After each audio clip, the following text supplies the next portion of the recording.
ಬಂಜಾರ ಸಮುದಾಯದ ವಿರುದ್ಧ ಮಾತನಾಡಿದ್ರೆ ವಿಜಯಪುರ ಸಂಸದ ಆ ಒಂದು ಹೇಳಿಕೆಯೇ ರಮೇಶ್ ಜಿಗಜಿಣಗಿಗೆ ಈಗ ಮುಳುವಾಗಲಿದ್ಯಾ? ಬಂಜಾರ ಸಮಾಜಕ್ಕೆ ದರ್ಪದ ಮಾತನಾಡಿದ್ದಾರೆ ಎನ್ನುವಂತ ಆರೋಪ ಕೇಳಿಬರ್ತಾ ಇದೆ. ಸಾಮಾಜಿಕ ಜಾಲತಾಣದಲ್ಲಿ ಜಿಗಜಿಣಗಿ ವಿರುದ್ಧ ಹರಿದಾಡ್ತಾ ಇವೆ ವಿಡಿಯೋಗಳು. ಬಂಜಾರ ಸಮುದಾಯದ ವಿರುದ್ಧ ದರ್ಪದ ಮಾತನಾಡಿದ್ದಾರೆ ಅಂತ ಅಂದ್ರೆ ಸಭೆಯಲ್ಲಿ ಒಂದು ಮಾತನಾಡಿದ್ರು, ಹೇಳಿಕೆ ಕೊಟ್ಟಿದ್ರು.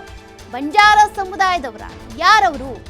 ಅವರ ವೋಟ್ಗಳು ನನಗೆ ಬೇಡ, ಅವ್ರ ಹತ್ರ ಮತ ಯಾರು ಕೇಳ್ತಾರೆ ಅಂತ ನಿರ್ಲಕ್ಷ್ಯದಿಂದ ಮಾತನಾಡಿದ್ರು. ಹಾಗಾಗಿ ಈಗ ಬಿಜೆಪಿಯ ಅಭ್ಯರ್ಥಿಯನ್ನ ಬದಲಾಯಿಸಬೇಕು, ಬಂಜಾರ ಸಮುದಾಯದವರಿಗೆ ಟಿಕೆಟ್ ಕೊಡಬೇಕು ಅಂತ ಒತ್ತಾಯಗಳು ಕೇಳಿ ಬರ್ತಾ ಇವೆ. ರಾಜಕೀಯ ಶಾಶ್ವತ ಬಹಿಷ್ಕಾರಕ್ಕೆ ಹಲವು ಸಂಘಟನೆಗಳು ಈಗಾಗಲೇ ಮನವಿಯನ್ನ ಕೂಡ ಮಾಡಿದ್ದಾವೆ. ಜಿಗಜಿಣಗಿ ಗೆಲುವಿನ ನಾಗಾಲೋಟಕ್ಕೆ ಬ್ರೇಕ್ ಹಾಕುತ್ತಾ ಹಾಗಾದ್ರೆ ಈ ದುಬಾರಿ ಮಾತು?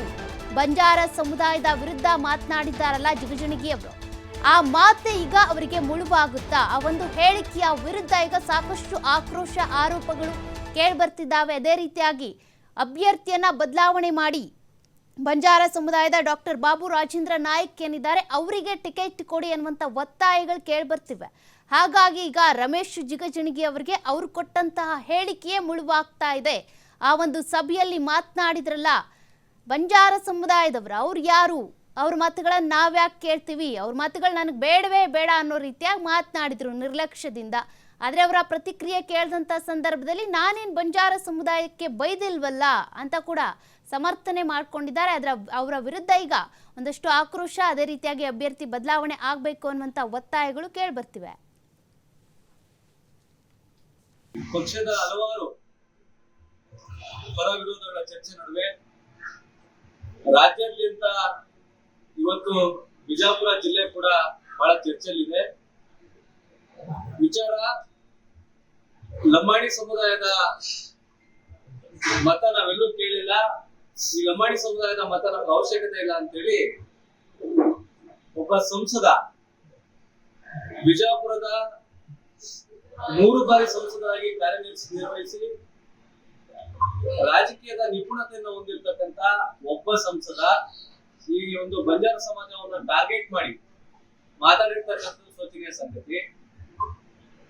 ಮೊದಲದಾಗಿ ಬಾಬಾ ಸಾಹೇಬ್ ಅಂಬೇಡ್ಕರ್ ಅವರ ಮೂಲ ಆಶಯ ಏನಪ್ಪಾ ಅಂತ ಹೇಳಿದ್ರೆ ಮೀಸಲಾತಿ.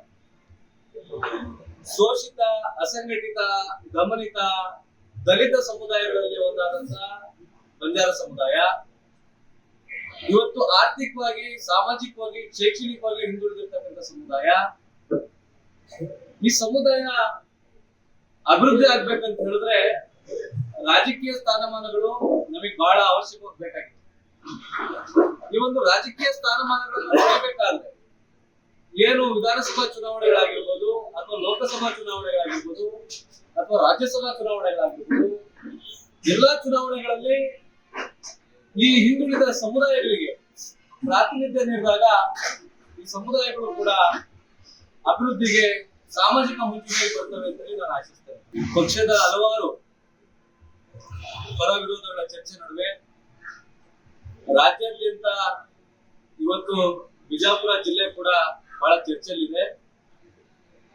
ವಿಚಾರ ಲಂಬಾಣಿ ಸಮುದಾಯದ ಮತ ನಾವೆಲ್ಲೂ ಕೇಳಿಲ್ಲ, ಈ ಲಂಬಾಣಿ ಸಮುದಾಯದ ಮತ ನಮ್ಗೆ ಅವಶ್ಯಕತೆ ಇಲ್ಲ ಅಂತೇಳಿ ಒಬ್ಬ ಸಂಸದ, ಬಿಜಾಪುರದ 3 ಬಾರಿ ಸಂಸದರಾಗಿ ಕಾರ್ಯನಿರ್ವಹಿಸಿ